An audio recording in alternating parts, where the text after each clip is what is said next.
کون سا سب سے بہترین مہینہ ہے جس میں اللہ سبحانہ و تعالیٰ کو روزے رکھنا سب سے پسند ہے رمضان کے بعد؟ والفجر، اللہ تعالیٰ قسم کھا رہے ہیں فجر کی، which is best part of the day. میں چاہتا ہوں کہ میرے اعمال اس حالت میں پیش کیے جائیں کہ میں روزے کی حالت میں ہوں. They go with the flow. اگر میں آپ سے سوال کروں کہ کون سا سب سے بہترین مہینہ ہے جس میں اللہ سبحانہ و تعالیٰ کو روزے رکھنا سب سے پسند ہے رمضان کے بعد، تو ہم کنفیوز ہو جائیں گے شاید. کچھ لوگ کہیں گے شاید شعبان کا مہینہ، کیونکہ رمضان سے پہلے آتا ہے، رسول اللہ صلی اللہ علیہ وسلم اکثر اس میں روزے رکھا کرتے تھے کثرت کے ساتھ. کچھ کہیں گے شاید شوال کا مہینہ، کیونکہ اس میں آتا ہے کہ جو شخص شوال کے 6 روزے رکھے گا آفٹر رمضان اس کو پورے سال کے روزے رکھنے کا ثواب ملے گا. لیکن the right answer is it is شہر اللہ محرم. اللہ سبحانہ و تعالیٰ کا جو مہینہ ہے محرم، اس میں اللہ تعالیٰ کو رمضان کے بعد سب سے بہترین اور سب سے پسندیدہ ہے کہ لوگ اس میں روزے رکھیں. تو رمضان میں تو ایک ماحول ہوتا ہے، ایک انوائرمنٹ ہوتا ہے، لوگ تراویح پڑھے ہوتے ہیں، لوگ سحری افطاری کے لیے تیاری کر رہے ہوتے ہیں، مسجد میں رش بھر جاتا ہے. لیکن ذوالحجہ کے جو پہلے 10 دن ہے، اس میں صرف وہ لوگ ہی اسٹرائیو کرتے ہیں، those who really want to shine out, those who are motivated, جو واقعتاً اپنی اگلی زندگی کے لیے کچھ انویسٹمنٹس کرنا چاہتے ہیں اور اپنی اصل زندگی کو سیکیور کرنا چاہتے ہیں. And this is the time which makes the difference. کیونکہ رمضان میں تو ہر بندہ ہی کوشش کر رہا ہوتا ہے، لیکن ذوالحجہ کے پہلے 10 دنوں میں بہت کم لوگ ہیں اور تھوڑے لوگ ہیں جو کوشش کر رہے ہوتے ہیں. ان کے بارے میں کیا آتا ہے قرآن و حدیث میں؟ اللہ سبحانہ وتعالیٰ فرماتے ہیں اعوذ باللہ من الشیطان الرجیم والفجر ولیال عشر والشفع والوتر واللیل اذا یسر، اور فجر کی قسم اور ولیال عشر اور 10 راتوں کی قسم. جمہور علماء کہتے ہیں کہ یہ جو 10 راتیں ہیں جن کی اللہ تعالیٰ قسم اٹھا رہے ہیں، ان کی امپورٹنس اور ان کی گرینڈیوسٹی کی وجہ سے وہ ذوالحجہ کی 10 راتیں ہیں. اور یہاں پہ راتوں کا ذکر کیوں ہے؟ کیونکہ اللہ سبحانہ تعالیٰ کبھی اپنے کلام میں راتوں اور دنوں کو انٹرچینج کرتے رہتے ہیں. جیسے زکریا علیہ السلام کی ایگزامپل میں دیکھ لیں، ایک جگہ پہ آتا ہے 3 دن کا روزہ رکھو اور دوسری جگہ پہ 3 راتوں کا روزہ رکھو. سو یہ ایلیکوینس میں شامل ہوتا ہے. سو اکثر علماء جمہور یہی کہتے ہیں کہ یہ 10 راتیں ہیں وہ ولیال عشر، وہ ذوالحجہ کی 10 راتیں ہیں جن کے بارے میں اللہ تعالیٰ قسم کھا رہے ہیں. والشفع والوتر واللیل اذا یسر. نا سبحان اللہ، یہ جو قسمیں ہیں نا، ہم دیکھیں کہ کتنی امپورٹنس ہے اور سیکوینس کیسے ہے ان قسموں کا. والفجر، اللہ تعالیٰ قسم کھا رہے ہیں فجر کی، which is best part of the day. اللہ کے میں کیا فرمایا؟ اللہم اجل بارک لی امتی فی بکورہا، یا اللہ میری امت کے لیے برکت ڈال دے فجر کے وقت میں، صبح کے وقت میں. تو this is best part of the day. بلکہ کچھ علماء تو یہ بیان بھی کرتے ہیں کہ یہ جو والفجر ہے نا ود الف لام، یہ یوم العرفہ کی فجر کی قسم کھا رہے ہیں اللہ تعالیٰ. یہ کوئی جنرل قسم نہیں ہے، بلکہ یوم العرفہ کی فجر کی جو قسم ہے اللہ تعالیٰ وہ کھا رہے ہیں. ولیال عشر، اور بہترین 10 راتوں کی قسم کھا رہے ہیں. سو پہلی قسم کھائی best part of the day کی، دوسری قسم کھائی best days of the year کی، اور تیسری قسم کھائی والشفع والوتر and by the odd and by the even. اللہ تعالیٰ best days in these 10 days کی قسم کھا رہے ہیں، وچ از دا 9th and the 10th of حج، یوم العرفہ اینڈ یوم النحر، عید کا دن اور عرفہ کا دن. اللہ اکبر. اور پھر فرمایا واللیل اذا یسر، اور اللہ تعالیٰ یہاں پہ رات کے بہترین حصے کی قسم کھا رہے ہیں، which is the 3rd part of the night. اور پھر فرمایا حل فی ذلک قسم لذی حجر، یہ جو قسمیں ہیں نا، یہ صاحب العلم والفضل کے لیے بہت بڑی بڑی قسمیں ہیں. یہ ان لوگوں کے لیے قسمیں ہیں جو کہ they possess intellect and knowledge. تو قرآن میں تو ان 10 ایام کے بارے میں آ گیا. حدیث میں کیا آتا ہے؟ عبداللہ ابن عباس رضی اللہ تعالیٰ عنہ فرماتے ہیں کہ اللہ کے نبی صلی اللہ علیہ وسلم فرمایا there are no days in which righteous deeds are more beloved to Allah subhanahu wa ta'ala than these days. اللہ اکبر. تو صحابہ were surprised. انہوں نے کہا یا رسول اللہ والجہاد فی سبیل اللہ، کیا اللہ کے راستے میں جہاد بھی؟ انہوں نے کہا ہاں، اللہ کے راستے میں جہاد کرنے سے بھی افضل یہ ان 10 دنوں میں کیے جانے والے اعمال ہیں. اب صحابہ نے جہاد کے بارے میں کیوں پوچھا؟ کیونکہ جہاد فی سبیل اللہ، اللہ اکبر، یہ اسلام کی چوٹی ہے. اٹ از یہ اسلام کی سربلندی ہے، اور اتنے فضائل ہیں مجاہد کے لیے کہ ہم امیجن نہیں کر سکتے. آج اب اگر اس پر بات کرنے لگیں تو ہماری راتیں گزر جائیں.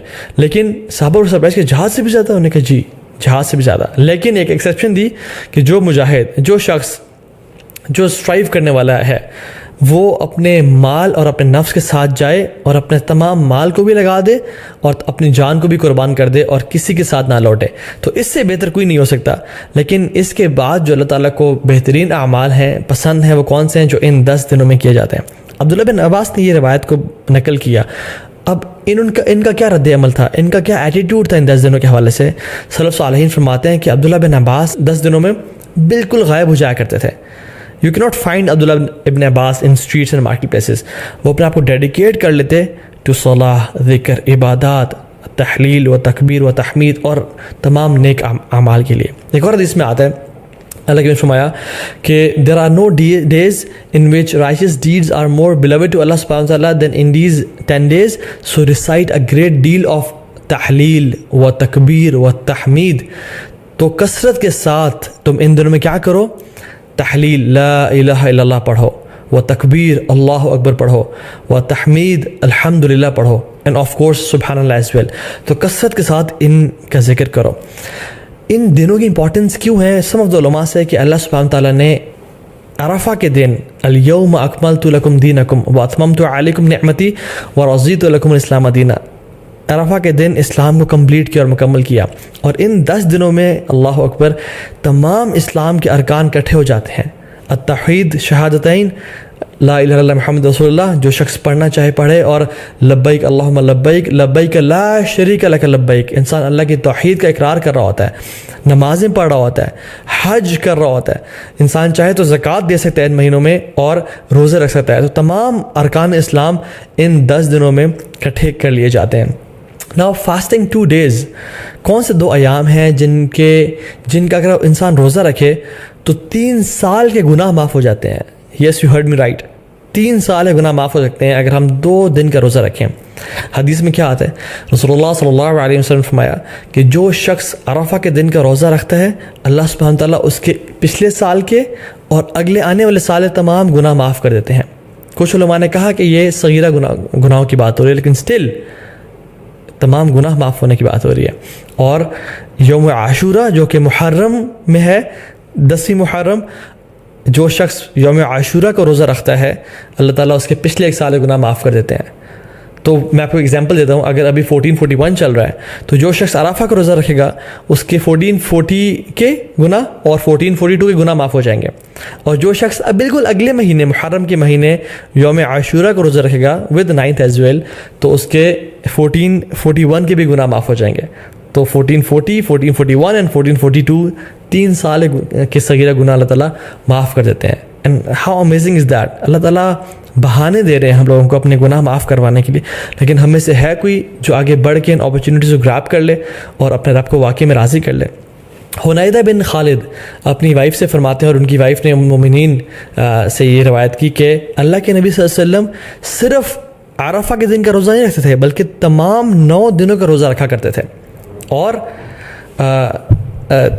ان 9 دنوں کے علاوہ یوم عاشورہ کا دن جو کہ محرم میں ہے, 3 days of each month جو کہ ایام البیض بولتے ہیں, which is the white days. Why? Because 13, 14, 15 کے یہ ایام ہے جس میں جو سن ہے جو مون ہے وہ اپنے فل اپنے پینیکل پہ ہوتا ہے. اٹ از وائٹ, اور راتیں بھی روشنی کی طرح ہوتی ہیں. So it is the white days which ایام بیض.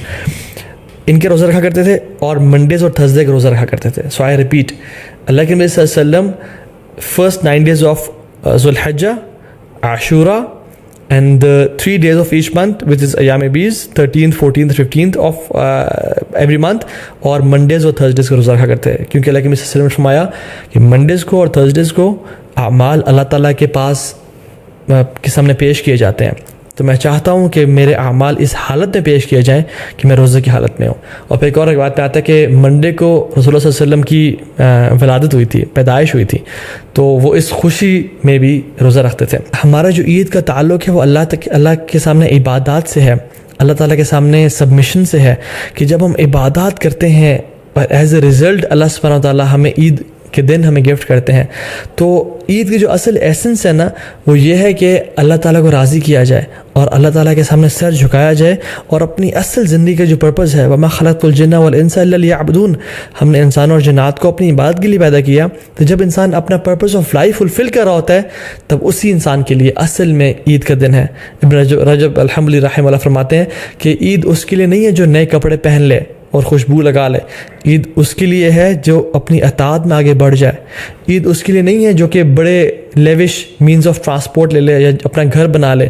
عید اس کے لیے ہے جس کے گناہ بخش چکے ہوں اللہ تعالیٰ اور اللہ سے راضی ہو چکے ہوں. سو عید واقعی میں ان لوگوں کے لیے جو کہ ان دنوں میں اسٹرائیو کرتے ہیں اور اسٹرگل کرتے ہیں اور اپنے رب کو راضی کرنے کی کوشش کرتے ہیں. تو یہ وہ دن ہے جن کا ہمیں فائدہ اٹھانا ہے انشاءاللہ تعالیٰ. اللہ تعالیٰ اس علم کو ہمارے لیے منافع بنائے اور ان 10 دنوں کو بہترین طریقے سے ہمیں گزارنے کی توفیق دے. بارک اللہ لی و لکم. السلام علیکم ورحمۃ اللہ وبرکاتہ.